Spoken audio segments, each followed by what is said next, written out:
Good day and welcome to our channel, where we explore the incredible stories of the Bible. Today, we're diving into the life of Michal, a princess whose love story is filled with political intrigue, heartbreak, and a powerful lesson for all of us. Michal is King Saul's younger daughter, and she falls deeply in love with a young warrior named David. When word reaches King Saul, he's actually pleased. But not for the reasons you'd think. Saul thinks to himself, I will give her to him, so she may be a snare to him, and so the hand of the Philistines may be against him. You see, Saul harbors a deep-seated hatred for David. He's consumed by jealousy over David's success and popularity. Remember when the women sang, Saul has slain his thousands, and David his tens of thousands. That infuriated Saul. He saw David not as a loyal subject, but as a direct threat to his throne. So, when Saul learns that his own daughter loves David, he spots an opportunity. He can use Michal to trap David. Saul tells David, now you have a second opportunity to become my son-in-law. Then, he has his attendants approach David privately. They say, look, the king likes you, and all his attendants love you. Now, become his son-in-law. But David is cautious. He replies, do you think it's a small thing to become the king's son-in-law? I'm just a poor man, not well known. When the attendants report this back, Saul sets his trap. He replies, tell David, the king doesn't want a dowry of money or gold.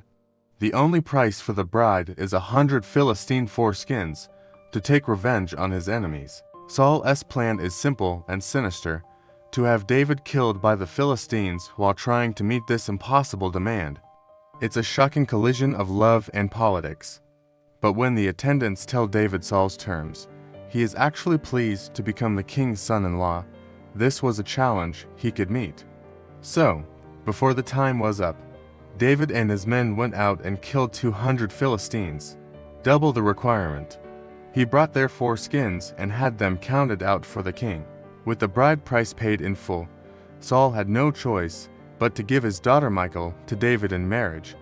When Saul realized that the Lord was truly with David, and that his own daughter Michal genuinely loved him, he became even more afraid. From that day on, Saul was David's enemy for the rest of his life. Michal marries David, her heart full of love. But she's caught in a terrible position, trapped between her loyalty to her new husband and her duty to her father. Saul's jealousy only intensifies. One day, while David is playing the harp to soothe him, Saul hurls his spear, trying to pin David to the wall. David dodges it, not once, but twice. The danger is real and escalating. Saul then sends men to stake out David's house, with orders to kill him in the morning. But Michal overhears the plot. She warns her husband, if you don't run for your life tonight, tomorrow you will be killed. That night, Michal helps David escape, letting him down through a window so he can flee into the darkness. To buy him more time, she takes an idol, places it in their bed, covers it with a garment, and puts a cushion of goat's hair at the head to make it look like a sleeping person. When Saul's men arrive to capture David, Michal tells them he is ill. Not satisfied, Saul sends them back, ordering, bring him to me in his bed, so that I may kill him myself. But when the men enter the room, they discover the trick. They find only an idol in the bed. Saul is furious and confronts his daughter. Why did you deceive me like this and send my enemy away so that he escaped? Michal, fearing for her own life, lies to protect herself. She says, he told me, let me get away. Why should I kill you? She blames David. This is a turning point for Michal. She saves David's life, but in that moment of fear, she distances herself from him and the consequences of her actions. David is now a fugitive, unable to return home, and Michal is left behind. Years pass. In an act of pure spite, Saul gives Michal away to another man, Paltiel, son of Laish. Saul treats his own daughter like a piece of property, giving her to another husband while her first is still alive. This is a clear violation of God's law. But Saul doesn't care about the law anymore. He only cares about severing any link between his family and David. We don't know how Michal felt about this. Was she heartbroken? Did she feel abandoned and used by both her father and the husband who had fled? The scriptures are silent on her emotions as she begins a new life with Paltiel. Eventually, Saul dies in battle, and David is crowned king over Judah.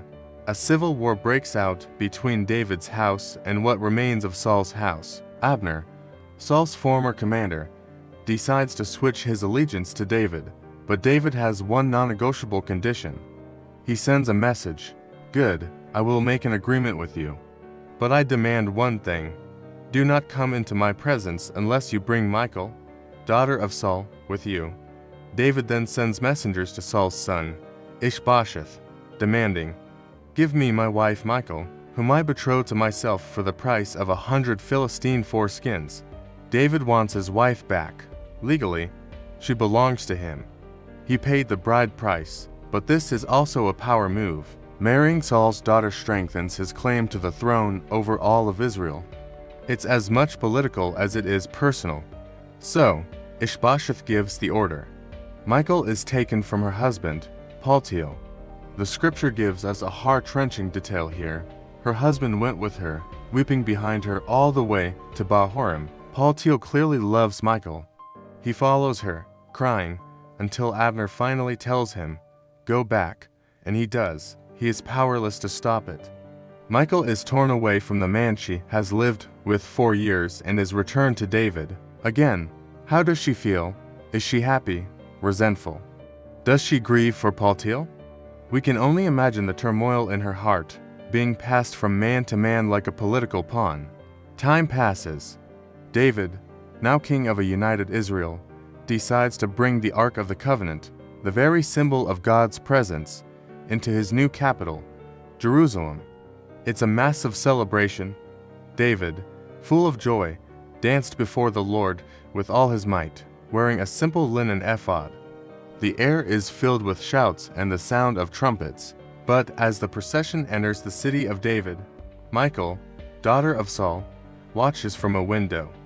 And when she sees King David leaping and dancing before the Lord, she despises him in her heart. The woman who once loved David so much she risked her life for him, now looks at him with contempt. The years of pain, abandonment, and being used as a pawn have taken their toll. Something inside her has died.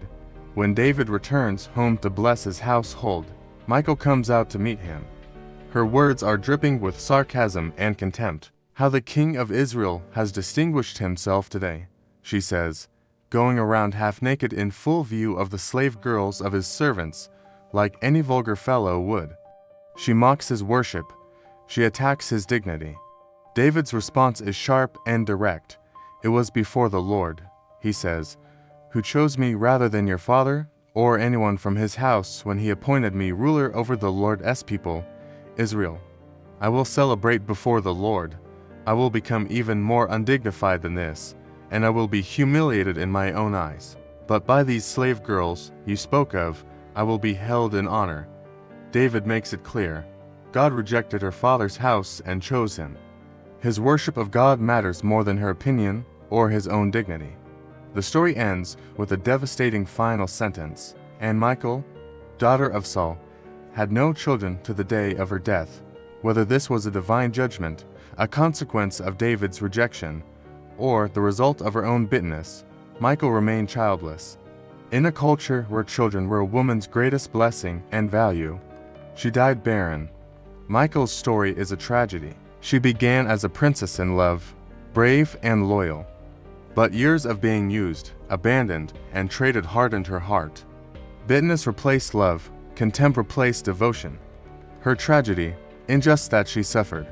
It's that she allowed her suffering to change who she was. She became a reflection of the pain inflicted upon her. This story forces us to ask ourselves, what hardships are we allowing to embitter our own hearts?